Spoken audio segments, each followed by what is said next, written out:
Giving the United States Air Force a jet, okay? And it's a great thing. But for you to go into a subject about a jet that was given to the United States Air Force, which is a very nice thing, they also gave $5.1 trillion worth of investment. That was President Trump in the White House last week, misstating the amount of money that Qatar gives to the United States. It's in the billions. The question is, what does Qatar want in return? Some new reporting from the Free Press this month looked into how Qatar bought America ahead of President Trump's visit to the country as part of his trip to the Middle East.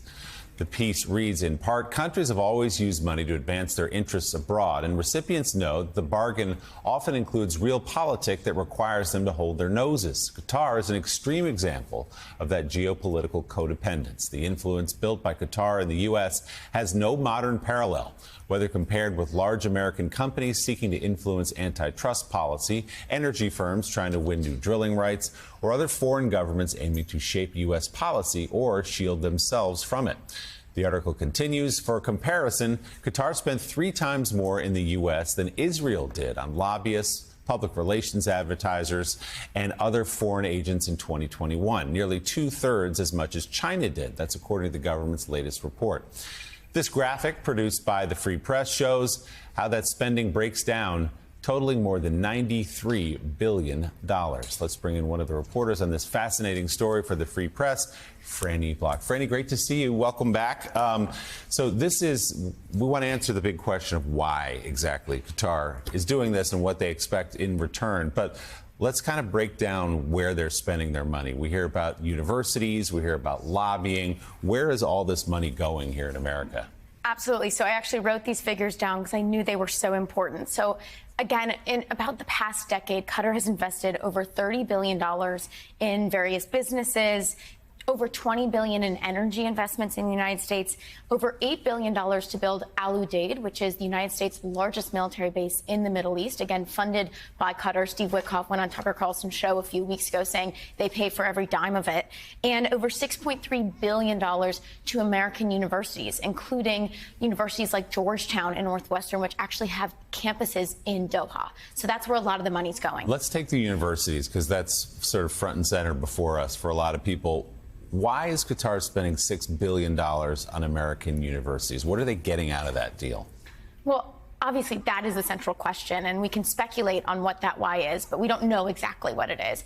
I think in part you can see that Qatar is able to influence what American universities are focusing on. They're able to influence kind of who is brought to campus in some cases. And obviously with these Doha campuses, I think they're getting access to key figures, key academics. I think this gives them unprecedented access to think tanks and kind of the producers of policy in the United States. Again, universities are where our young people are educated. These are the people that then grow up to be our next generation of leaders. And I think Qatar sees an amazing opportunity to have an impact on what those students are learning in the classroom. Some of this, of course, is just classic soft power. This is something the United States used to do, invest in other countries and try to reap the benefits. And we're seeing here, that Qatar spent over $225 million on U.S. lobbying and PR, which is since 2021, since 2017, which is 3 times more than Israel did. And that same window. And there's also, just in the Trump administration, we have seen there are these relationships Steve Witkoff just mentioned.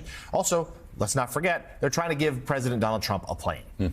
They are. And I think, again, especially with the Trump administration, it raises so many different questions when you start to break down how many different people in Trump world have ties to Qatar in one way or another. So you mentioned Steve Witkoff. Just a couple years ago, he got an over $600 million essentially buyout from the Qatari government for a bad investment deal he'd made in a Park Avenue hotel. Let's look at Pam Bondi, the Attorney General. She used to be a lobbyist for Qatar. Kash Patel, the director of the FBI. He used to actually do work for Qatar, though he never registered under the Foreign Agents Registration Act. So this all raises a lot of questions. Let's look at Trump's sons traveling to Doha, participating in conferences, Trump's businesses investing in golf courses.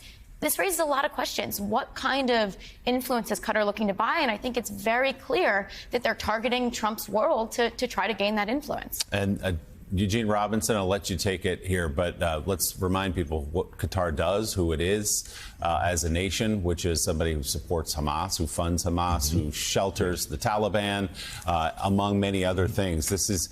They're not exactly clean actors in this world. No, they're not exactly clean actors. They have sort of positioned themselves, interestingly, as, for example, the go-between, that's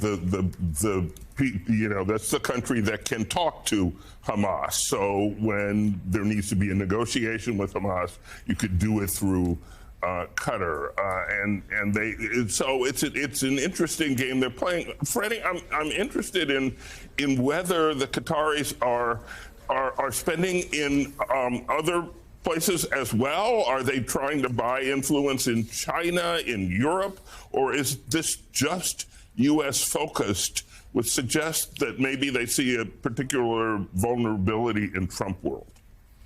Well, actually, there have been scandals coming out over the past year showing how Qatari money is making its way into the governments all across the world. There was a massive scandal actually in Europe just within the past year called Qatargate. Also in Israel, this scandal is currently unfolding, showing how Qatari money has even made its way into Benjamin Netanyahu's office. So Qatari money is all over the world. And obviously, the United States, as one of the largest global superpowers, is going to be one of Qatar's targets as well. Is anyone, Franny, raising red flags about this in the government, in the Congress? People saying, hang on a second, this government that does all the things it does with Hamas and the Taliban and Iran and everyone else, we probably shouldn't be in bed with them the way we are?